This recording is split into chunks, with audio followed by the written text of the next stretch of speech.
The sprint world has a problem because Kenny Bednarek just ran 9:72 seconds.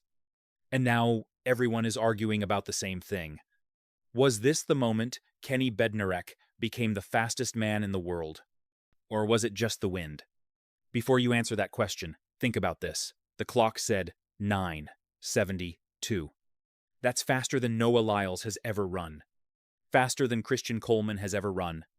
And tied with one of the fastest times ever recorded by a human being. But there's one problem.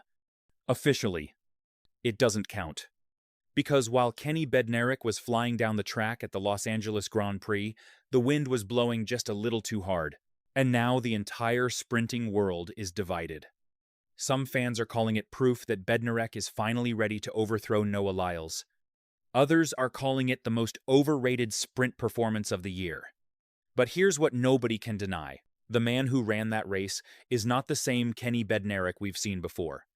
For years, Bednarek was known as the guy who always finished second. Olympic silver medalist. World Championship silver medalist.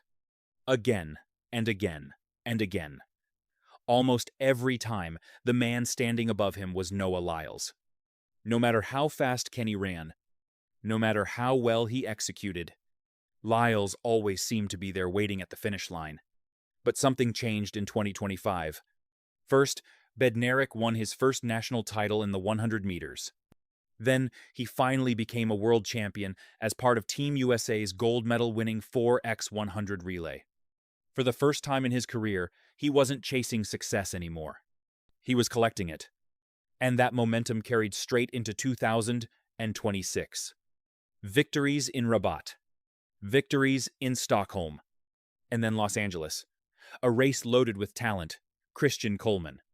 Letsile Tebogo Abdul Rashid Saminu. And even training partner Sam Blaskowski, the man who shocked the world with a 9.89 earlier this season. The gun fired. Coleman looked dangerous. The field stayed tight. Then Bednarek did what he always does best. He found another gear. Over the final 40 meters, he simply ran away from everyone. Coleman couldn't respond. Tebogo couldn't respond. Nobody could. By the finish line, the race wasn't close anymore. 9:72 seconds.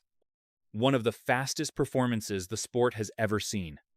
The problem: the wind gauge showed +2.4. Just enough to erase the run from record book history. And that's where the controversy begins. Because some people look at that wind reading and immediately dismiss the performance.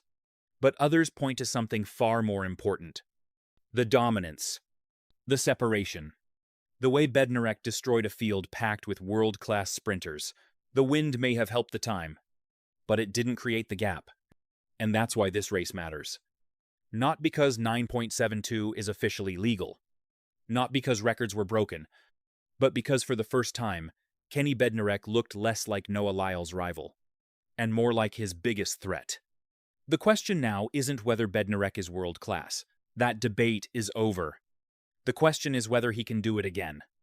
Because if Kenny Bednarek can produce anything close to that performance with a legal wind reading, the sprint world is about to become very uncomfortable.